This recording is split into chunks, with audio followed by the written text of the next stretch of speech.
Everybody dies, don't they? Everybody come back, don't they? Isn't that so?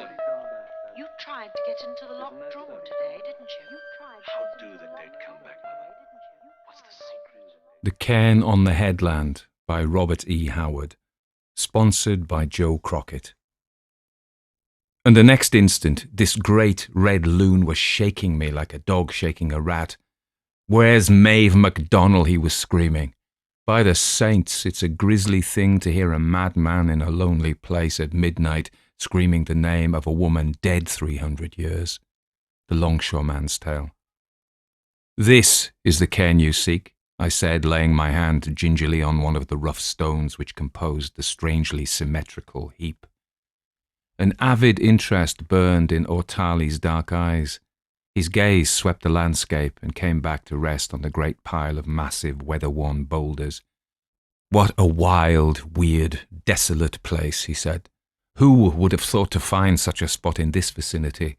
Except for the smoke rising yonder, one would scarcely dream that beyond that headland lies a great city. Here, there is scarcely even a fisherman's hut within sight." "The people shun the cairn, as they have shunned it for centuries," I replied. "Why? You've asked me that before," I replied impatiently. "I can only answer that they now avoid by habit what their ancestors avoided through knowledge." "Knowledge!" he laughed derisively. "Superstition." I looked at him somberly with unveiled hate. Two men could scarcely have been of more opposite types. He was slender, self-possessed, unmistakably Latin with his dark eyes and sophisticated air. I am massive, clumsy and bear-like, with cold blue eyes and tousled red hair. We were countrymen, in that we were born in the same land, but the homelands of our ancestors were as far apart as south from north. "Nordic superstition," he repeated. "I cannot imagine a Latin people allowing such a mystery as this to go unexplored all these years. The Latins are too practical, too prosaic, if you will. Are you sure of the date of this pile?" "I find no mention of it in any manuscript prior to 1014 AD, I growled. "And I've read all such manuscripts extant in the original. MacLeod, King Brian Boru's poet, speaks of the rearing of the cairn immediately after the battle, and there can be little doubt that this is the pile referred to. It is mentioned briefly in the later chronicles of the Four Masters, also in the Book of Leinster, compiled in the late 1150s, and again in the Book of Lecan, compiled by the Macferbris about 1416, all connected with the Battle of Clontarf, without mentioning why it was built. "Well, what is the mystery about it?" he queried. "What more natural than the defeated Norsemen should rear a cairn above the body of some great chief who had fallen in the battle?" "In the first place," I answered, "there is a mystery concerning the existence of it. The building of cairns above the dead was a Norse, not an Irish custom. Yet according to the chroniclers, it was not Norsemen who reared this heap. How could they have built it immediately after the battle, in which they had been cut to pieces and driven in headlong flight through the gates of Dublin? Their chieftains lay where they had fallen, and the ravens picked their bones. It was Irish hands that heaped these stones." "Well, was that so strange?" persisted Ortali. "In old times the Irish heaped up stones before they went into battle, each man putting a stone in place. After the battle, the living removed their stones, leaving in that manner a simple tally of the slain for any who wished to count the remaining stones." I shook my head. "That was in more ancient times, not in the Battle of Clontarf. In the first place, there were more than 20,000 warriors, and 4,000 fell here. This cairn is not large enough to have served as a tally of the men killed in battle, and it is too symmetrically built. Hardly a stone has fallen away in all these centuries. No, it was reared to cover something." "Nordic superstitions," the man sneered again. "Aye, superstitions if you will." Fired by his scorn, I exclaimed so savagely that he involuntarily stepped back, his hands slipping inside his coat. "We of North Europe had gods and demons before which the pallid mythologies of the South fade to childishness. At a time when your ancestors were lolling on silken cushions among the crumbling marble pillars of a decaying civilization, my ancestors were building their own civilization in hardships and gigantic battles against foes human and inhuman. Here, on this very plain, the Dark Ages came to an end, and the light of a new era dawned on the world of hate and anarchy. Here, as even you know, in the year 1014, Brian Boru and his Dalcassian axe-wielders broke the power of the heathen Norsemen forever, those grim anarchistic plunderers who had held back the progress of civilization for centuries. It was more than a struggle between Gael and Dane for the crown of Ireland. It was a war between the White Christ and Odin, between Christian and pagan.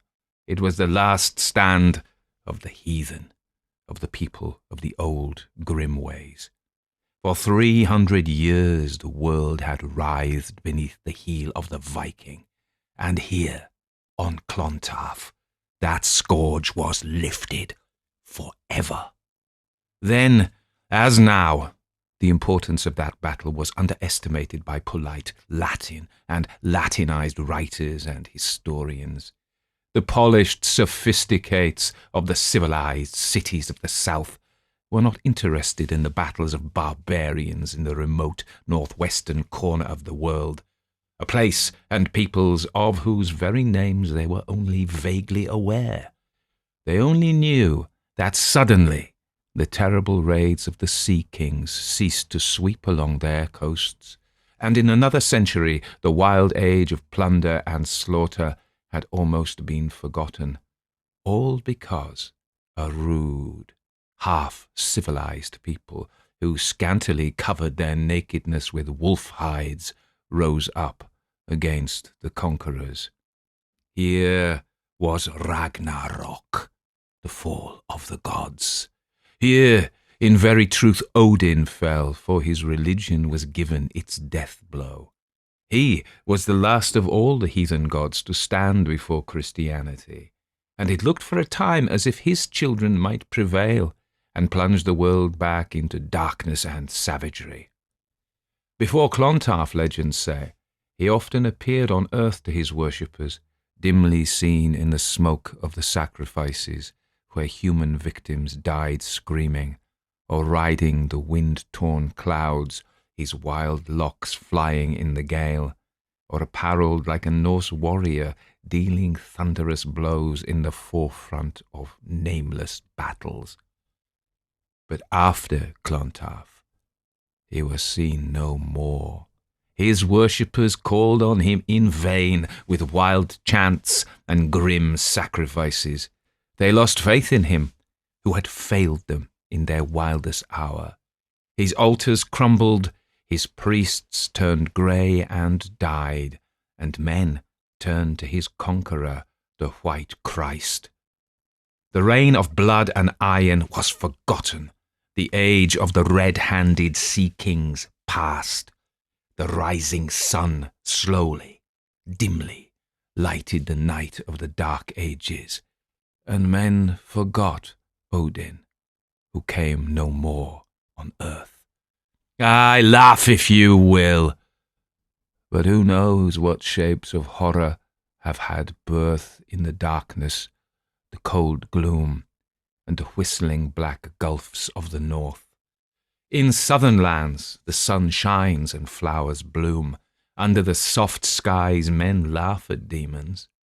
But in the north, who can say what elemental spirits of evil dwell in the fierce storms and the darkness? Well may it be that from such fiends of the night men evolved the worship of the grim ones, Odin and Thor and their terrible kin. Ortali was silent for an instant, as if taken aback by my vehemence. Then he laughed. Well said, my northern philosopher. We will argue these questions another time. Could hardly expect a descendant of Nordic barbarians to escape some trace of the dreams and mysticism of his race.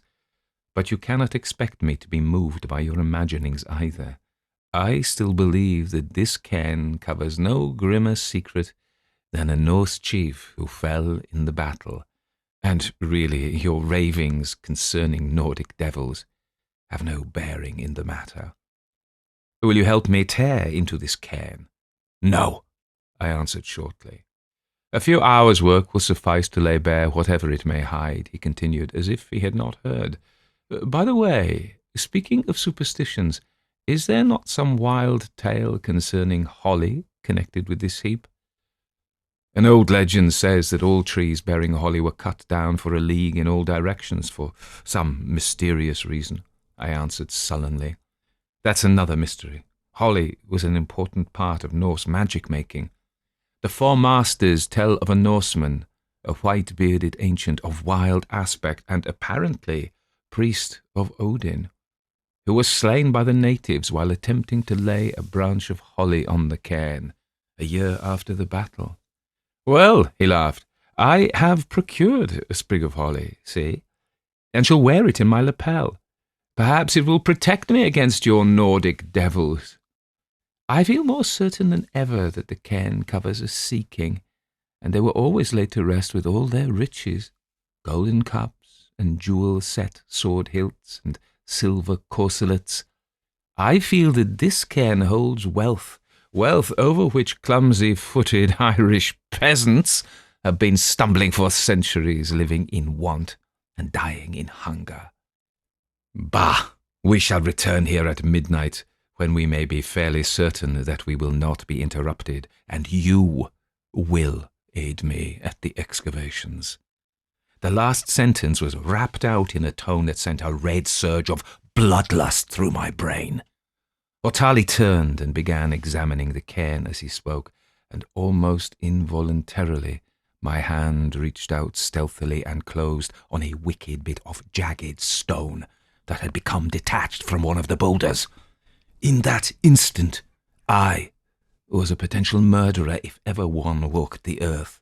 One blow, quick, silent, and savage, and I would be free forever from a slavery bitter as my Celtic ancestors knew, beneath the heels of the Vikings. As if sensing my thoughts, Otali wheeled to face me. I quickly slipped the stone into my pocket, not knowing whether he noted the action. But he must have seen the red killing instinct burning in my eyes, for again he recoiled, and again his hand sought the hidden revolver. But he only said, I've changed my mind. We will not uncover the cairn tonight. Tomorrow night, perhaps, we may be spied upon. Just now I'm going back to the hotel.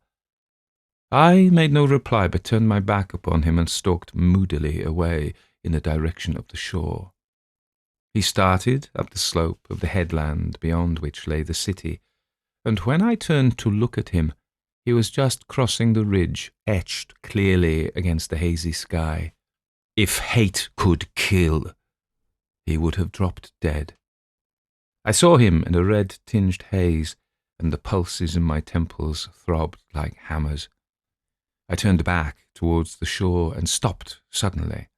Engrossed with my own dark thoughts, I had approached within a few feet of a woman before seeing her.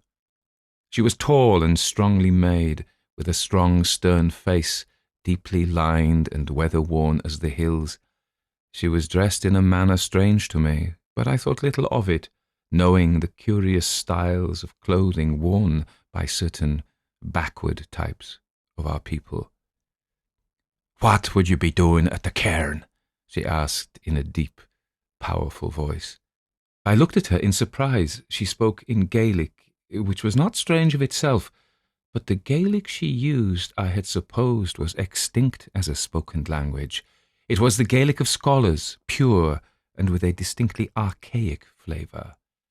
A woman from some secluded hill country, I thought, where the people still spoke the unadulterated tongue of their ancestors.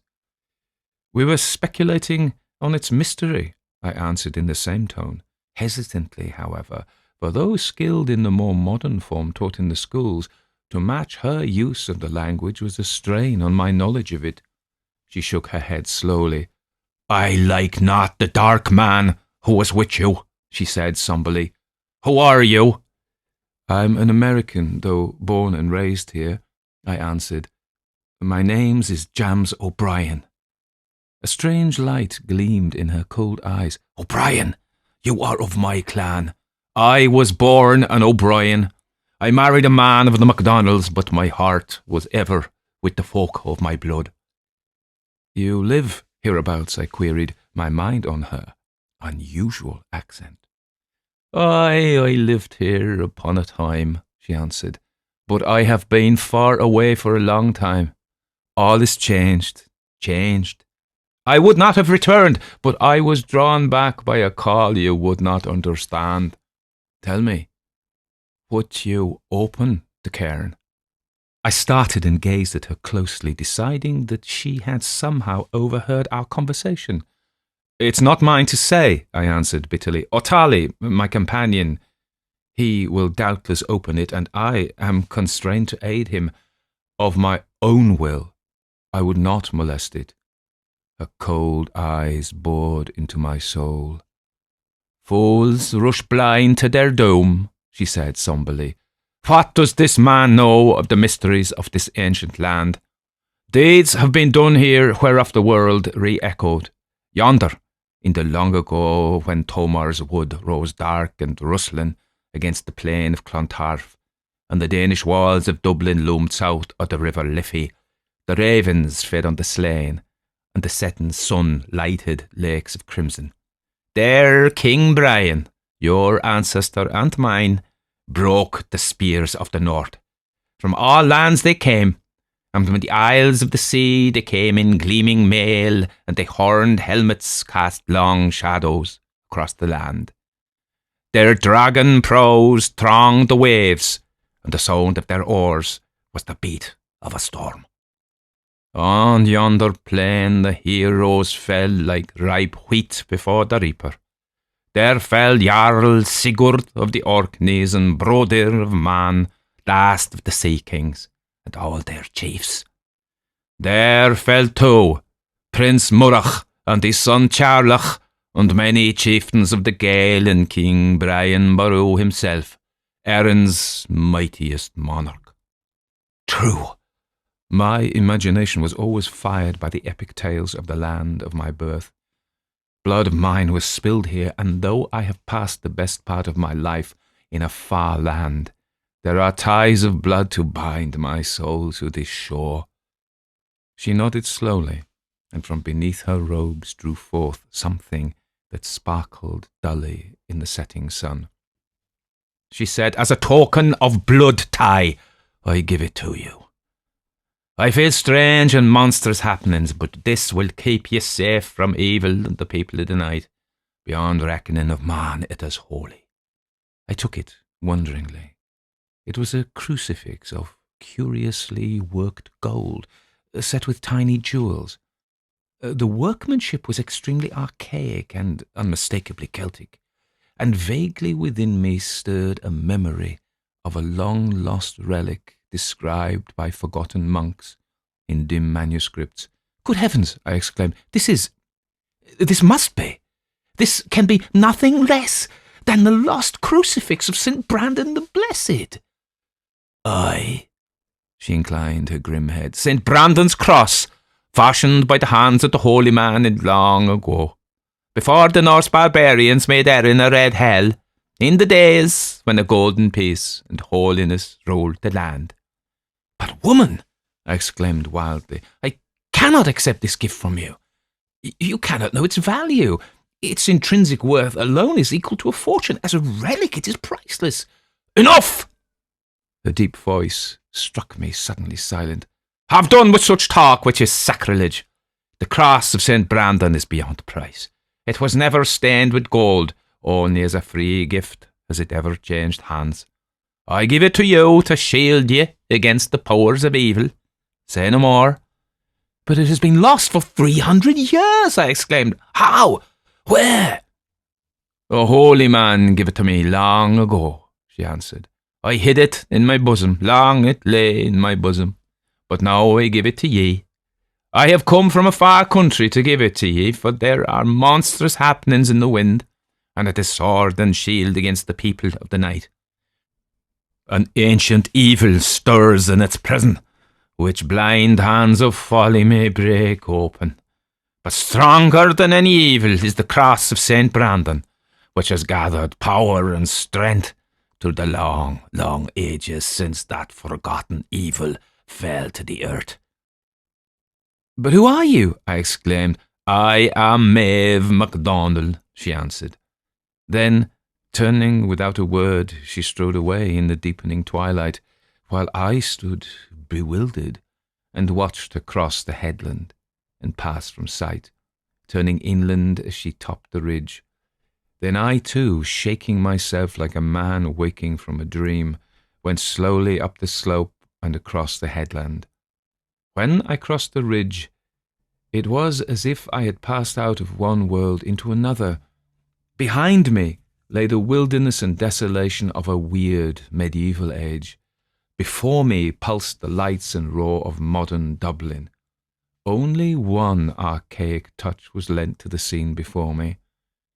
Some distance inland loomed the straggling and broken lines of an ancient graveyard, long deserted and grown up in weeds barely discernible in the dusk. As I looked, I saw a tall figure moving ghostily among the crumbling tombs. I shook my head bewilderedly. Surely Maeve MacDonald was touched with madness, living in the past like one seeking to stir to flame the ashes of dead yesterday. I set out toward where, in the near distance, began the straggling widow, gleams that grew into the swarming oceans of light that was Dublin. Back at the suburban hotel, where O'Tarley and I had our rooms, I did not speak to him of the cross the woman had given me. In that, at least, he should not share.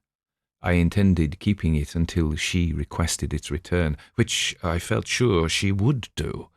Now, as I recalled her appearance, the strangeness of her costume returned to me, with one item which had impressed itself on my subconscious mind at the time, but which I had not consciously realized. Maeve MacDonald had been wearing sandals, of a type not worn in Ireland for centuries. Well, it was perhaps natural that with her retrospective nature she should imitate the apparel of the past ages, which seemed to claim all her thoughts. I turned the cross reverently in my hands. There was no doubt that it was the very cross for which antiquarians had searched so long in vain, and at last in despair had denied the existence of. Priestly scholar Michael O'Rourke, in a treatise written about 1690, described the relic at length, chronicled its history exhaustively, but maintained that it was last heard of in the possession of Bishop Liam O'Brien, who, dying in 1595, gave it into the keeping of a kinswoman. But who this woman was, it was never known, and O'Rourke maintained that she kept her possession of the cross a secret, and that it was laid away with her in her tomb. At another time, my elation at discovering the relic would have been extreme, but at the time my mind was too filled with hate and smouldering fury. Replacing the cross in my pocket, I fell moodily to reviewing my connections with O'Tarley, connections which puzzled my friends, but which were simple enough.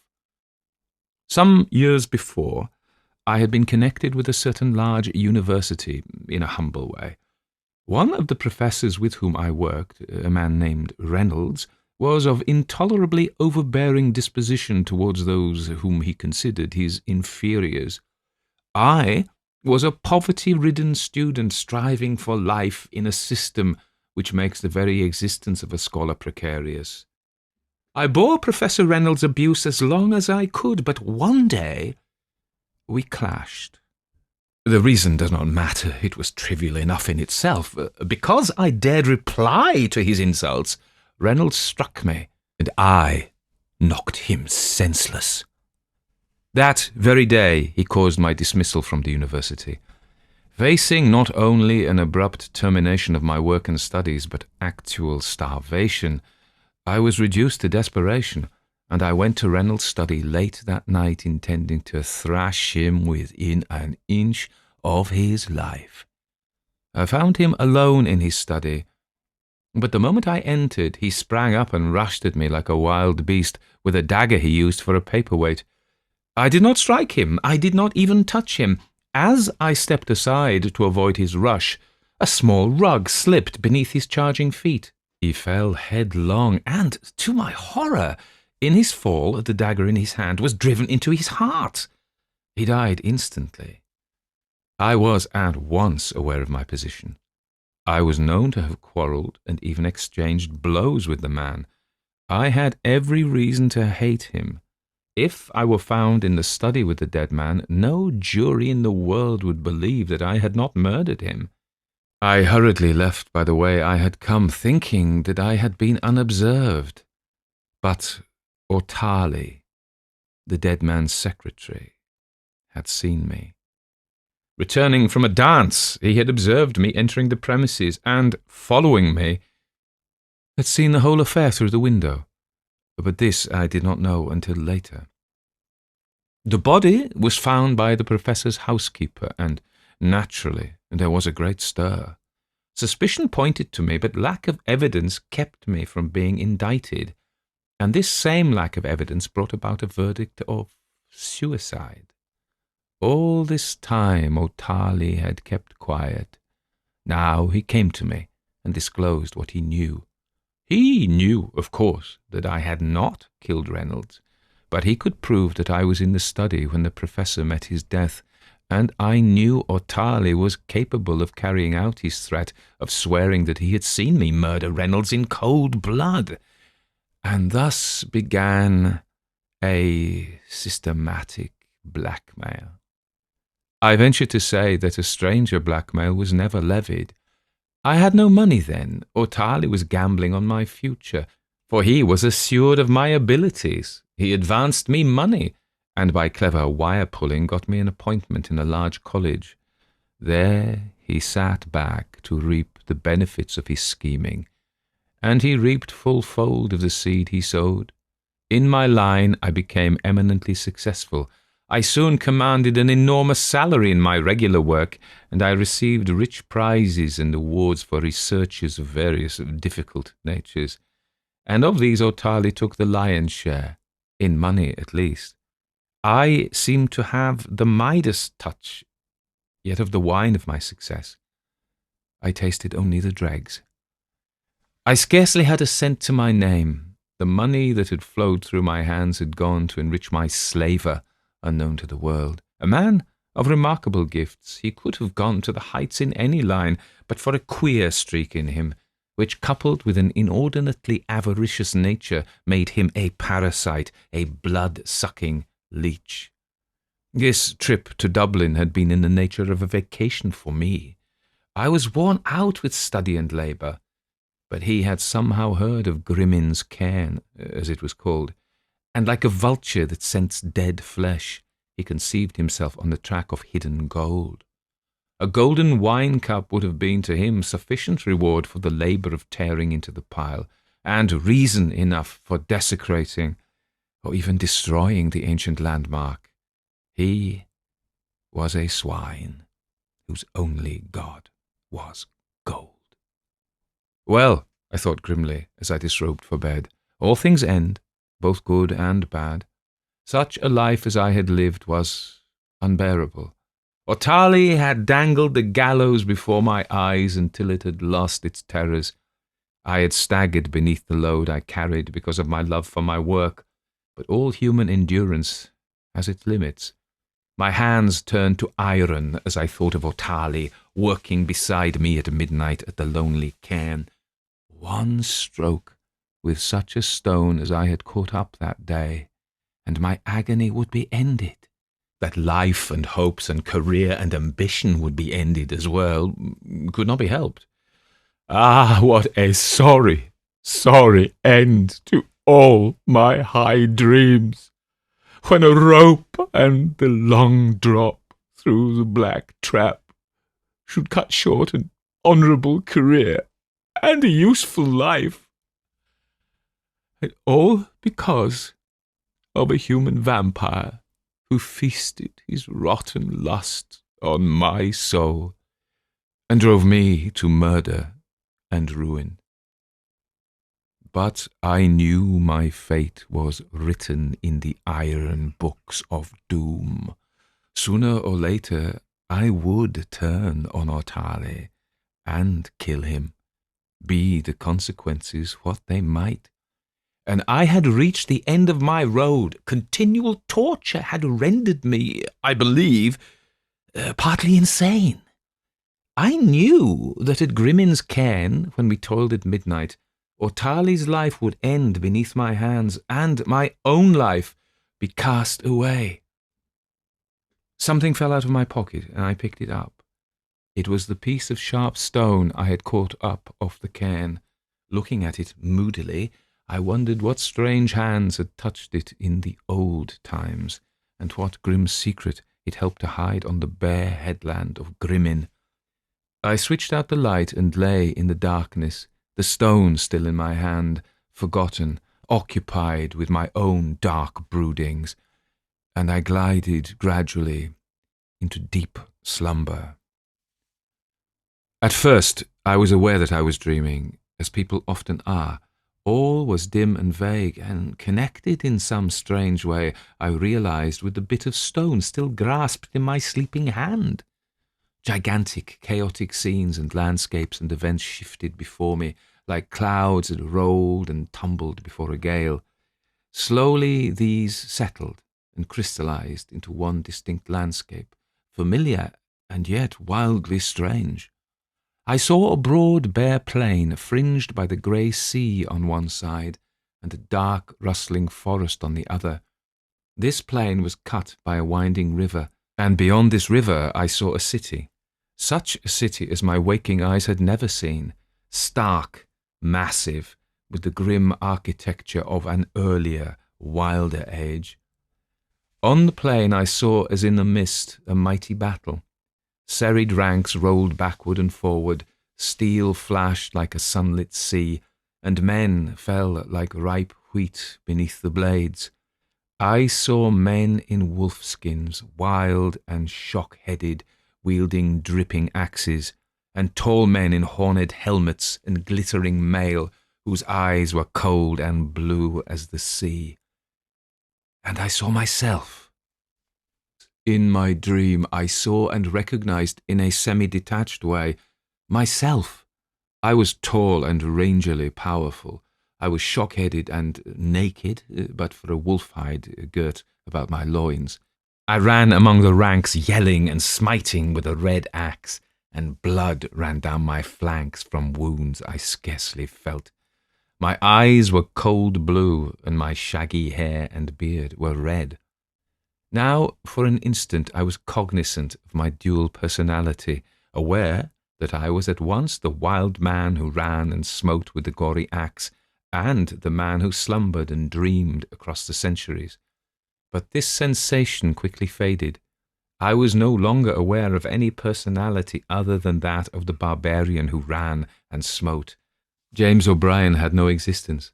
I was Red Cumhal, Kern of Brian Boru, and my axe was dripping with the blood of my foes.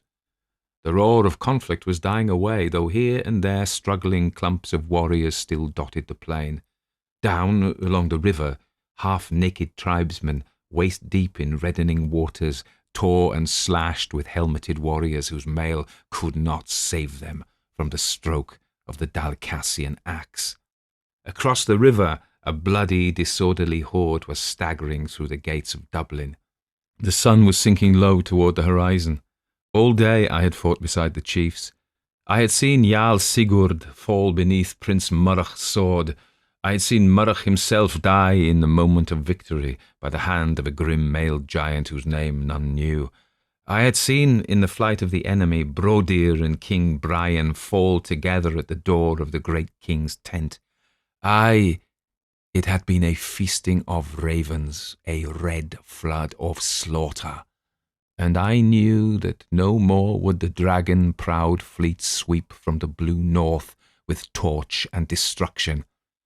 Far and wide the Vikings lay in their glittering mail, as the ripe wheat lies after the reaping.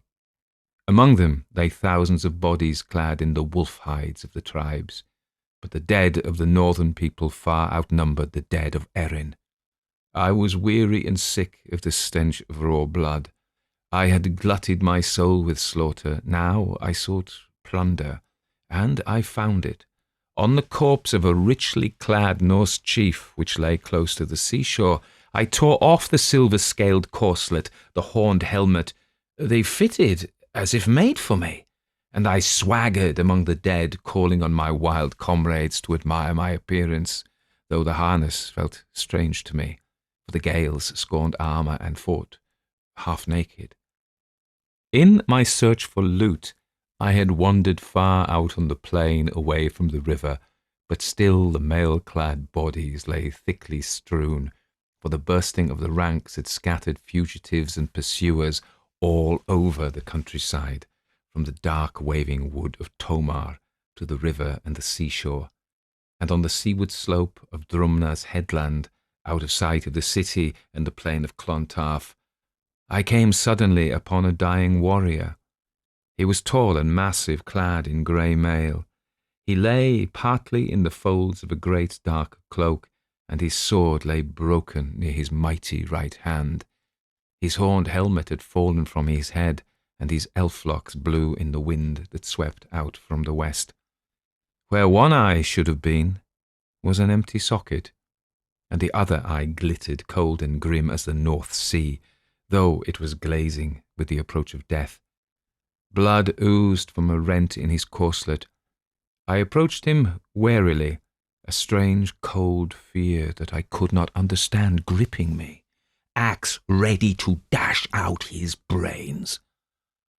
I bent over him, and recognized him as the chief who had slain Prince Murach, and who had mown down the warriors of the Gael like a harvest. Wherever he had fought, the Norsemen had prevailed, but in all other parts of the field the Gael had been irresistible.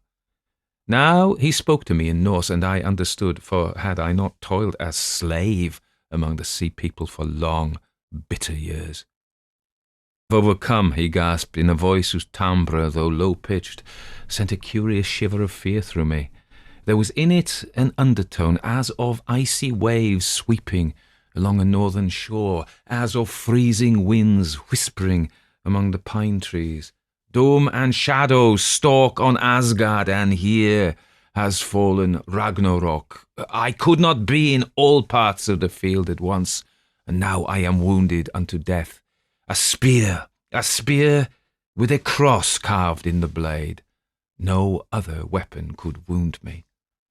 I realized that the chief, seeing mistily my red beard and Norse armour I wore, supposed me to be one of his own race, but crawling horror surged darkly in the depths of my soul. White Christ, thou hast not yet conquered, he muttered deliriously. Lift me up, man, and let me speak to you. Now, for some reason, I complied, and as I lifted him to a sitting posture, I shuddered, and my flesh crawled at the feel of him, for his flesh was like ivory, smoother and harder than is natural for human flesh, and colder than even a dying man should be. I die as men die, he muttered, fool to assume the attributes of mankind, even though it was to aid the people who deify me. The gods are immortal, but flesh can perish, even when it clothes a god.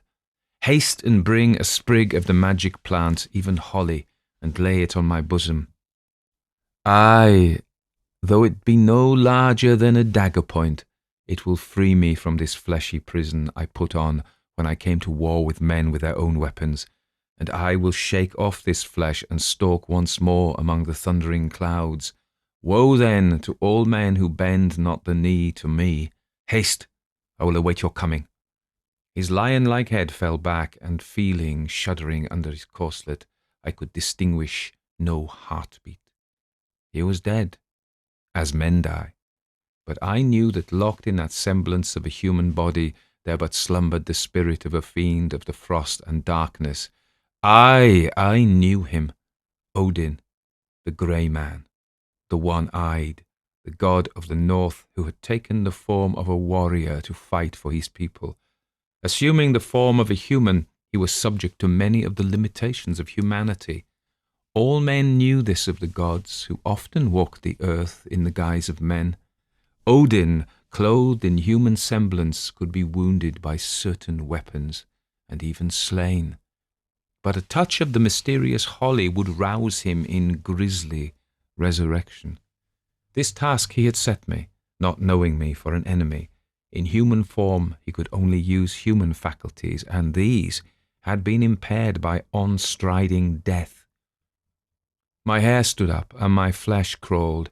I tore from my body the Norse armour, and fought a wild panic that prompted me to run blind and screaming with terror across the plain. Nauseated with fear, I gathered boulders and heaped them for a rude couch, and on it, shaking with horror, I lifted the body of the Norse god. And as the sun set and the stars came silently out, I was working with fierce energy, piling huge rocks above the corpse. Other tribesmen came up, and I told them of what I was sealing up, I hoped, forever. And they, shivering with horror, fell to aiding me. No sprig of magic holly should be laid on Odin's terrible bosom.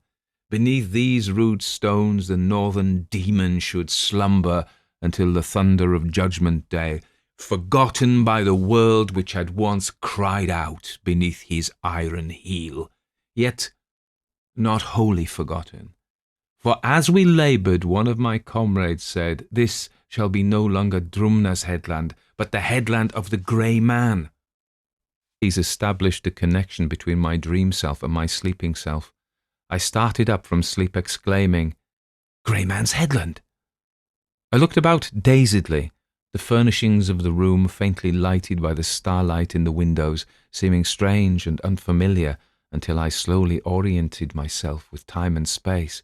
"Grey Man's headland," I repeated. "Greyman, Grimmin's headland! Good God, the thing under the cairn!" Shaken, I sprang up and realized that I still gripped a piece of stone from the cairn. It is well known that inanimate objects retain psychic associations. A round stone from the plain of Jericho has been placed in the hand of a hypnotized medium, and she has at once reconstructed in her mind the battle and siege of the city and the shattering fall of the walls. I did not doubt that this bit of stone had acted as a magnet to drag my modern mind through the mists of the centuries into a life I had known before.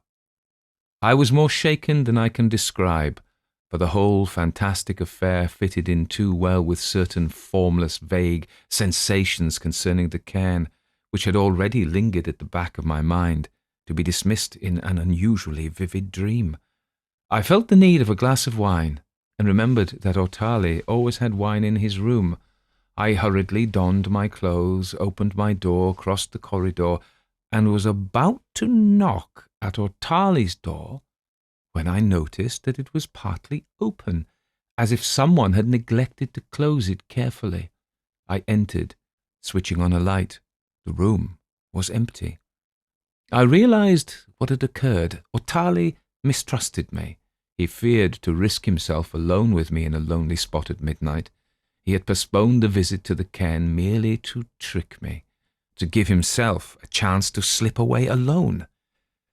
My hatred for Ortali was for the moment completely submerged by a wild panic of horror at the thought of what the opening of the cairn might result in, for I did not doubt the authenticity of my dream. It was no dream. It was a fragmentary bit of memory in which I had relived that other life of mine. Grey Man's headland, Grimmin's headland, and under those rough stones that grisly corpse in its semblance of humanity, I could not hope that imbued with the imperishable essence of an elemental spirit, that corpse had crumbled to dust in the ages. Of my race out of the city and across those semi-desolate reaches, I remember little. The night was a cloak of horror through which peered red stars like the gloating eyes of uncanny beasts, and my footfalls echoed hollowly, so that repeatedly I thought some monster loped at my heels. The straggling lights fell away behind me, and I entered the region of mystery and horror. No wonder that progress had passed to the right and to the left of this spot, leaving it untouched, a blind back eddy given over to goblin dreams and nightmare memories. Well, that so few suspected its very existence. Dimly, I saw the headland, but fear gripped me and held me aloof. I had a vague, incoherent idea of finding the ancient woman, Maeve MacDonald. She was grown old in the mysteries and traditions of the mysterious land. She could aid me, if indeed the blind fool Ortali loosed on the world the forgotten demon men once worshipped in the north. A figure loomed suddenly in the starlight, and I caromed against him, almost upsetting him. A stammering voice in a thick brogue protested with the petulance of intoxication. It was a burly longshore man returning to his cottage, no doubt from some late revel in a tavern. I seized him and shook him, my eyes glaring wildly in the starlight. "I'm looking for Maeve MacDonald. Do you know her? Tell me, you fool! Do you know old Maeve MacDonald?" It was as if my words sobered him as suddenly as a dash of icy water in his face. In the starlight I saw his face glimmer whitely, and a catch of fear was at his throat. He sought to cross himself with an uncertain hand. "Maeve MacDonald, are you mad? What would you be doing with her?" "Tell me," I shrieked, shaking him savagely. "Where is Maeve MacDonald? There," he gasped, pointing with a shaking hand, where dimly in the night something loomed against the shadows. "In the name of the holy saints, be gone, be ye madman or devil, and I am an honest man alone. There ye'll find Maeve MacDonald where they laid her full 300 years ago." Half heeding his words, I flung him aside with fierce exclamation, and, as I raced across the weed-grown plain, I heard the sound of his lumbering flight. Half blind with panic, I came to the low structure the man had pointed out, and floundering deep in weeds, my feet sinking in the musty mould, I realized with a shock that I was in the ancient graveyard on the inland side of Grimmin's Headland, into which I had seen Maeve MacDonald disappear the evening before. I was close by the door of the largest tomb, and with an eerie premonition I leaned close, seeking to make out the deeply carven inscription, and partly by the dim light of the stars, and partly by the touch of my tracing fingers, I made out the words and figures in the half-forgotten Gaelic of 3 centuries ago. Maeve MacDonald, 1565-1640. With a cry of horror, I recoiled, and snatching out the crucifix she had given me, made to hurl it into the darkness. But it was as if an invisible hand caught my wrist. Madness and insanity, but I could not doubt. Maeve MacDonald had come to me from the tomb wherein she had rested for 300 years to give me the ancient relic entrusted to her so long ago by her priestly kin. The memory of her words came to me, and the memory of Ortali and the Grey Man. From a lesser horror I turned squarely to a greater, and ran swiftly toward the headland which loomed dimly against the stars toward the sea. As I crossed the ridge, I saw in the starlight the cairn, and the figure that toiled gnome-like above it. Ortali, with his accustomed, almost superhuman energy, had dislodged many of the boulders, and as I approached, shaking with horrified anticipation, I saw him tear aside the last layer, and I heard his savage cry of triumph that froze me in my tracks some yards behind him, looking down from the slope. An unholy radiance rose from the cairn, and I saw in the north the aurora come up suddenly with terrible beauty, paling the starlight. All about the cairn pulsed a weird light, turning the rough stones to a cold, shimmering silver, and in this glow I saw Ortali, all heedless, cast aside his pick and lean gloatingly over the aperture he had made, and I saw there the helmeted head reposing on the couch of stones where I, Red Kumal, had placed it so long ago. I saw the inhuman terror and beauty of that awesome carven face, in which was neither human weakness, pity, nor mercy. I saw the soul-freezing glitter of the one eye, which stared wide open in a fearful semblance of life. All up and down the tall mailed figure shimmered and sparkled cold darts and gleams of icy light, like the northern lights that blazed in the shuddering skies. I, the grey man, lay, as I had left him, more than 900 years before, without a trace of rust or rot or decay. And now, as Ortali leaned forward to examine his find, a gasping cry broke from his lips, for the sprig of holly worn in his lapel in defiance of Nordic superstition slipped from its place, and in the weird glow I plainly saw it fall upon the mailed, mighty breast of the figure, where it blazed suddenly with a brightness too dazzling for human eyes. My cry was echoed by Ortali. The figure moved, the mighty limbs flexed, tumbling the shining stones aside. A new gleam lighted the terrible eye, and a tide of life flooded and animated the carven features.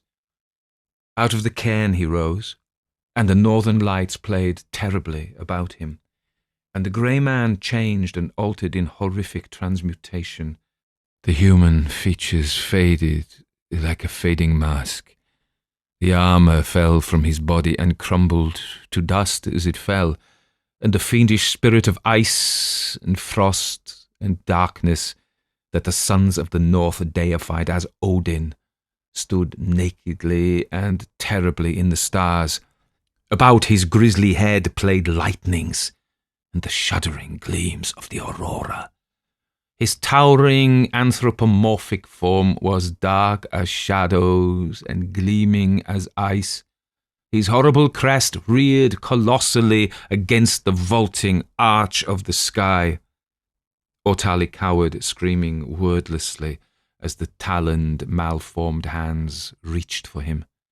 In the shadowy, indescribable features of the thing, there was no tinge of gratitude toward the man who had released it, only a demoniac gloating and a demoniac hate for all the sons of men.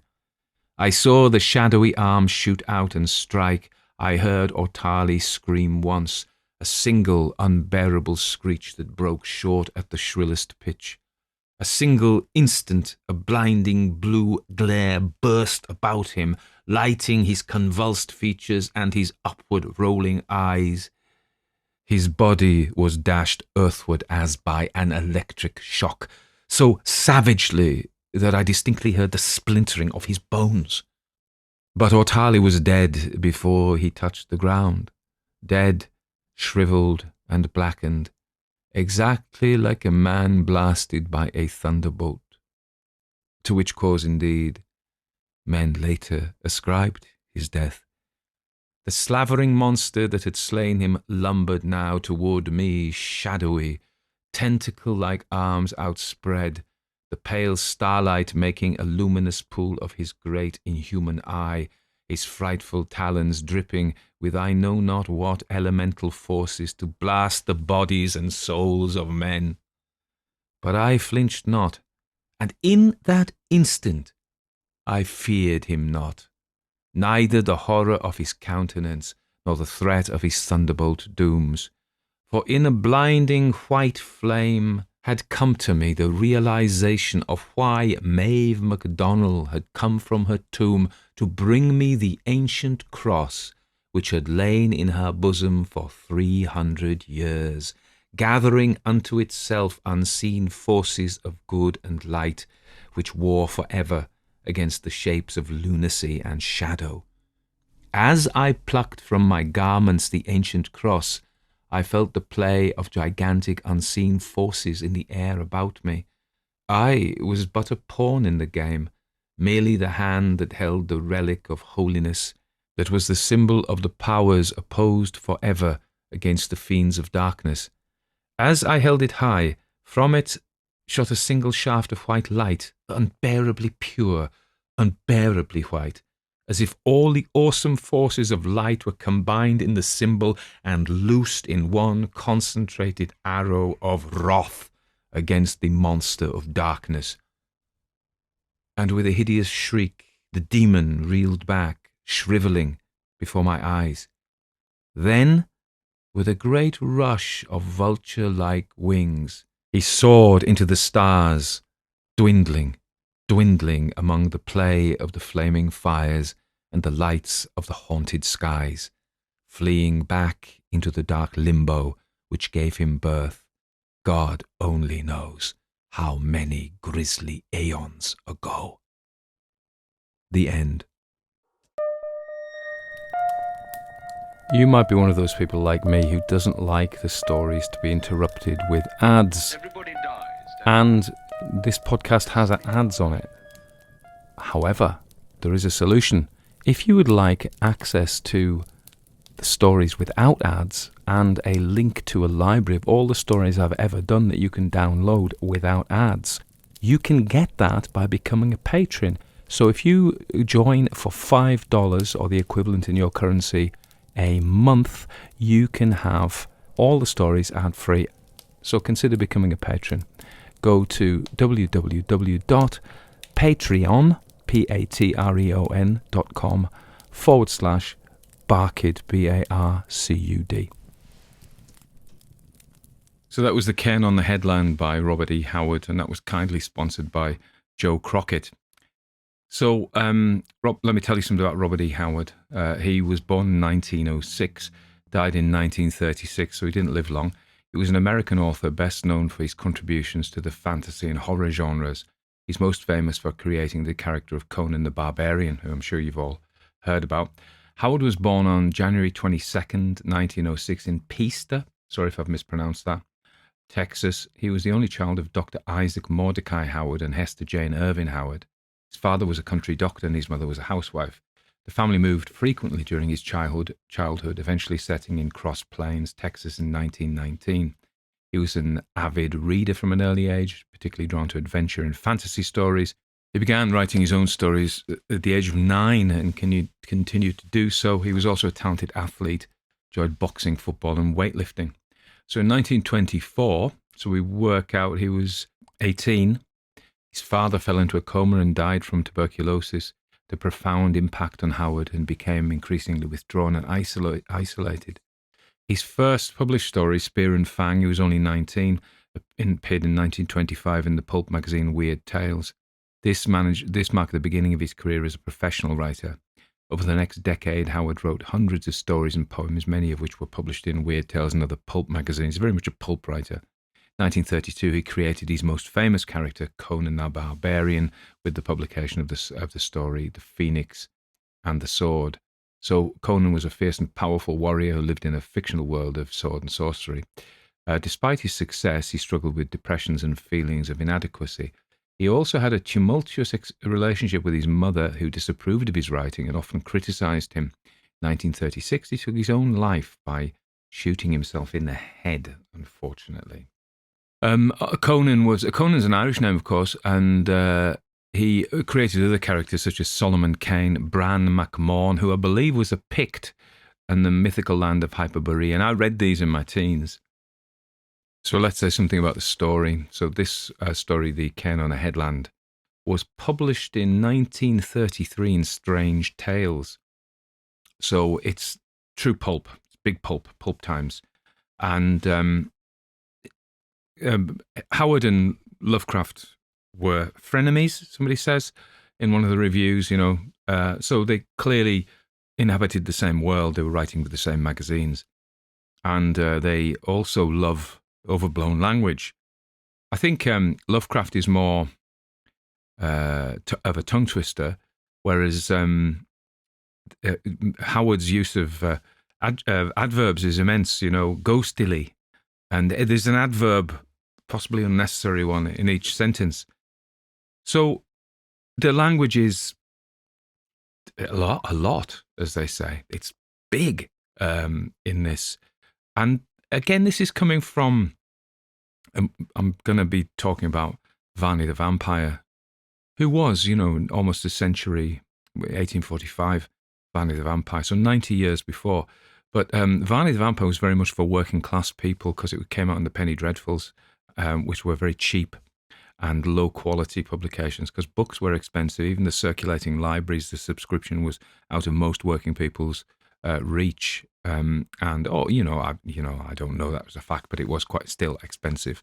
And so then the Blue Books came out in Britain, and they were a bit less expensive, but still for the urban poor, they were a lot of money. And so the Penny Dreadfuls came out. So my point is, in 1845, you get things like Sweeney Todd and Varney the Vampire and other Penny Dreadfuls, and they're written in this very rich language with lots of adjectives, lots of kind of uncommon words that you wouldn't be using in everyday speech. And so there was still this kind of idea that reading was a heightened experience in the same sense that poetry is a heightened form of speech, so that when we're in love or somebody dies, we turn to poets, don't we?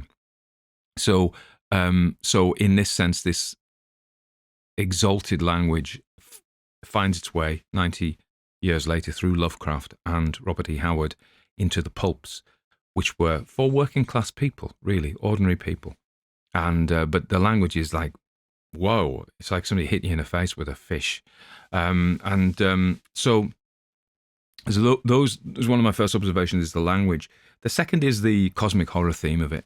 So, in a sense, I thought this was one of the better parts of the story. It could be that it lifted it a little bit, I thought, in that, we could have just had the pure Norse myth, Odin, there. Somebody said it was perhaps an influence on Neil Gaiman's American Gods because of the different gods there. I'm not so sure, really. But, I mean, he's probably read it. But it didn't strike me very much like that at all. What I was going to say was this Lovecraftian ancient cosmic horror. So, point of cosmic horror is the terrifying thing in cosmic horror are these immense star creatures, because he goes up into the stars, remember, at the end, that aren't really human, that may take on certain forms to be more approachable to us, or or we may perceive them in certain forms, because that's the only way our small brains can grok them, as they say. So cosmic horror, it wasn't just Odin, was it? It was, what he's suggesting is that Odin was some kind of interstellar, potentially, certainly superhuman creature that took on the shape of a god in order to interact with humans. So I think that's the cosmic horror element, and I think that lifts the story. If you are Irish, I really apologise for my accent. It could have been a lot worse. I mean, in many of my stories, I have to apologise to whole nations for my use of my rough approximation of the way they speak. I actually tried to do Odin I looked up some videos of how Norwegian people speak English, and Odin rises, and I started to do that, and I was cracking up. I couldn't carry it through, so I had to go back and re-record the Odin bits in a kind of a more normal. So I could have done Ortali as an Italian. I presume that's what he was supposed to be, Latin, somewhere or other. And I could have done our man James O'Brien as an American. Just imagine how horrific that would have all sounded together. It was bad enough with the Irish. So you're going to say, why did you keep calling him Jams? And that's my little joke to myself that I couldn't actually stop myself from doing. So and I'll tell you why. So when I studied Irish a long time ago at university, there was a guy called Miles Nagopoline, also known as Brian Nolan, who was an Irish writer. He wrote very famously in English, At Swim, Two Birds and The Third Policeman and all of these ones. He also wrote stuff in Irish. And I remember my tutor had been at Trinity College Dublin, and he taught me Irish, So, but he'd been there. And I think he either knew him or knew of him or knew people who knew him. And he said that Brian Nolan would write for the college magazine in Old Irish, because he's a very skilled Irish Gaelic scholar. But he would write pornography. I maybe said this somewhere else. So Dick Skerritt told me he'd write pornography in Old Irish on the grounds that the people who could read it nobody would bother reading it, and the people who could understand it rather wouldn't read it. Yeah, so that was a kind of joke. So yeah, why Jams O'Donnell? Because he also wrote a book called In Bail Bocht, The Poor Mouth, which was translated into English since. Very, very funny book. It is comic, very comic. So basically, when the English, because it's at the time when it was occupied by the British, so they couldn't, and they used to go to the west of Ireland, they couldn't speak Irish, and the Irish couldn't speak, those Irish couldn't speak English, and so they would say, and they would say what the name was, and it would be a long, flowery Gaelic name, and the English would just go, no, your name, and in this joke, your name Session, it's Jams O'Donnell. So they were all called Jams O'Donnell because the English couldn't say the name. So this is the joke, you see. So I couldn't resist calling him Jams, to be honest. And there's a character who's the father, I think, in it called Shandan Aliyah, the old grey man. So that made me think of Odin. He missed a trick, because that was the Grimmin Headland. Not very convincing, because who would have named it? Grey Man, Grimmin Hand. They didn't speak English when the names were given. So it wouldn't have been that, would it? It would have been Shandana Aliyah, the old grey man. Rua and Shandan Aliyah, the point of the old grey man. But Grima was a name for Odin. So Grimsdyke and places like that are named after, thought by Grima, meaning the masked one. Now, if you know your Tolkien, you'll remember Grima Wormtongue. And Grima was a name of Odin, one of his hidden names. So we used to go around amongst humans, as the story says, with a mask, or masked up or disguised. So Grima was his name.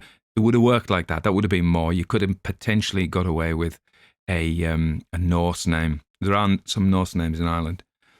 And but no, he missed that one. But that would have been better. Grimmin Headland, I didn't get it. There were times, honestly, it was so overdone. So what did I think about the story? I thought that the story itself was quite fun. I think it was a solid structure, really, for a fantasy story. And the key thing with the fantasy story is, and with all of these stories, is you've got to kind of not make people laugh. Because they'll go along with you no matter how preposterous what you're saying. Think about Alien, a tanker or something going between the stars that picks up this face hugging. Well, that could potentially be preposterous. And all of this stuff, all the Stephen King, you could just laugh at it, really. But so the secret is not to take it so far, to push the boundaries of what is generally experienced by people, but not so far as it becomes ludicrous. And I think, so the story itself of the reincarnation the only bit I wasn't sure about worked really was this idea that, okay, so far, he's a poor guy and he's at university and he's at this college and the professor laughs at him or mocks him and he doesn't put up with it, and then they have a fight and punch him. Now, my granddad did that once to a bloke where he worked. He used to be a tram driver, and this boss was giving him grief. And I think my granddad was an Irishman. He was a fiery chap, and he lamped him. And apparently they were all going to sack him, and then all the tram drivers came out on strike because old Jimmy Hand was a well-liked man, and so he got away with it, but became a shop steward. But I can believe that. And the next bit is how this Ortali covers it up because he sees potential. I could see blackmail if the guy had any money, yeah. But the blackmail is, he blackmails him because he counts on his future academic success. So he counts on him making a fortune as an academic. I'm like, no, that just doesn't work. That just does not work. So that didn't work for me. And also the bit about the death, he runs at him with a letter opener. He slips on a tiny rug and bad luck, he falls and somehow it buckles and goes right, this letter opener goes right in his heart. I mean, I'm not saying it couldn't happen, but it is stretching it. And that's the whole point. You can't stretch credulity too far with it before people go, nah, that isn't going to work. So, But otherwise, the structure was all right. If as long as you don't push it too far, and make it silly. But his language at times was just too much for me, and I was cracking up. You maybe hear that I hammed it up a lot, which I enjoyed doing. But there were times I had to stop, particularly when I started doing Odin in a cod Norwegian accent. I thought, I just can't get away with this. I cannot get away with this. So you may be pleased to know I do. Even I have some limits where I go, no, that's not going to do. So you've heard some of my other accents, my Italians or my Frenchmen, or New Yorkers, and you're like, no. Sure, has this guy got no limits? Well, now you know I have. I'll draw short of doing a Norwegian accent. I struggle with Dutch. I mean, people talk about. I don't know if you've heard my Dracula, my Van Helsing, because kind of he's got a Dutch name, but he's I think he's supposed to be German, so he's got a very weird accent in that, and so is my Dracula. And of course, then I used the same accent for Dracula as I did in Ray Russell's Sardonicus. So you can go now and look those up, and don't laugh. Maybe I've made them preposterous now, and you'll laugh. Anyway, I hope you enjoyed that. Thank you again to Joe Crockett for bunging me some cash for it. Thank you very, very much. I am prepared. Not that I am prepared to do a lot of things for money. I will read some stories for money. There's some I won't. There's some I do. Honestly, I do have these standards. Not standards, but there are certain lines that I won't cross. The only other things I wanted to say about the story was, it was in the 30s. It was phenomenally racist in the 1930s sense, whereby they had this idea of different races having, you are German, you are Irish, therefore you are this. This is the kind of person you are. Or you are Latin, therefore you're. And he didn't like the Latins, did he? He thought they were soft and sat on silk cushions amongst crumbling pillars, and there were feet and all that. But the true toughness of the North. North, it's cold, it's miserable, the weather's awful, it's freezing, the food's dreadful, the land is barren, but men are men, So there was a bit of that. And I also thought there was a decided dash of homoeroticism there, whereby these Irish guys, they fight a bit naked. Ooh, And I thought he liked that. I don't know about, what his preference was, but I thought, yeah, okay, yeah. Because you remember, there's no women in it. There is the old witch, and she is not described in any sense. I'm not saying she should be. Whereas the men are, these thong-thewed, thick-thewed, half-naked warriors who are tough guys and like to wrestle around in the sauna with you. I think. Anyway, it's So I suppose the message of that is, what we write reflects us, our culture, our times, and our personalities and preferences. So in my stories, a lot of people eat chili con carne because I like it, and a lot of them actually listen to Hawkwind. Now, it has come to my notice. I was going to say something else now. It has come to my notice that not all people like chili con carne or Hawkwind. The thing I was going to say has come to my notice. I read a lot of comments, as you know, and you'll be pleased I'm not going to go on a rant about that, as I often do. But the thing is, it strikes me, and I think I'm guilty of this as well, we all assume that our taste is the taste. This is the taste that everybody else has. So if I listen to a story, it's because I'm a bit deaf, it's too quiet, then the story's too quiet. It's not that I'm a bit deaf or my sound system is rubbish. Oh, the dogs are here. They're asleep. I think it's Ruby or Callie's growling in her sleep. She's having a fight in her sleep. So no, we all assume that our taste is the taste and everybody else is wrong. So for example, somebody's on James Joyce's The Dead, has been considered up there in the running for the best short story in the English language. And it may be you don't like it. Fair enough. I don't really like Mozart, being honest. But the point is that Mozart and James Joyce and Shakespeare and people like this, and lots of other people like that, the consensus is they were pretty good at what they did. Now, if we don't like it, that's us. It's not the rest of the world. But people go, oh, James Joyce, it was boring, that story. Okay, but it's considered by people who study these things and huge numbers of people to be wonderful. No, it's boring. So, and then their view is, well, there's not, I think it's boring, but it is boring. That is its quality.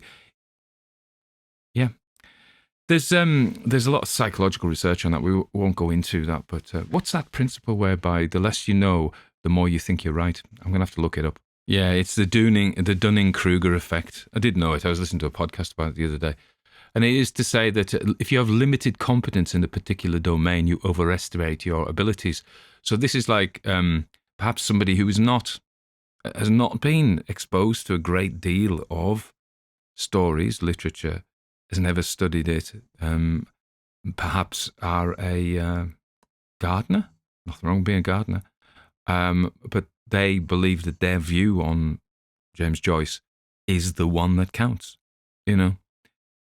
Or the other way around, somebody who knows nothing about horticulture, who is an author or a professor of literature, starts going to this person's garden and giving them advice on gardening, you know, thinking that they're right on the basis they know very little about it. The Dunning-Kruger effect. There you go. So I'm sure I do that all the time. Okay, anyway, enough rambling. Hope you're all well. I'm going to have to go and give Ruby a cuddle because she's doing it again. You probably can't hear it. I've got this set up so it cuts out background noises. But as you know, I let the dogs up when I'm doing the commentaries because I don't think it matters so much if they're carrying on. But in the stories, I ban them because inevitably they start wrestling. But there we are. We had a lovely walk this morning. Bit of spring sunshine. It's gone now. But it was lovely. Anyway, hope you're all well. Thanks again to Joe Crockett for sponsoring this episode.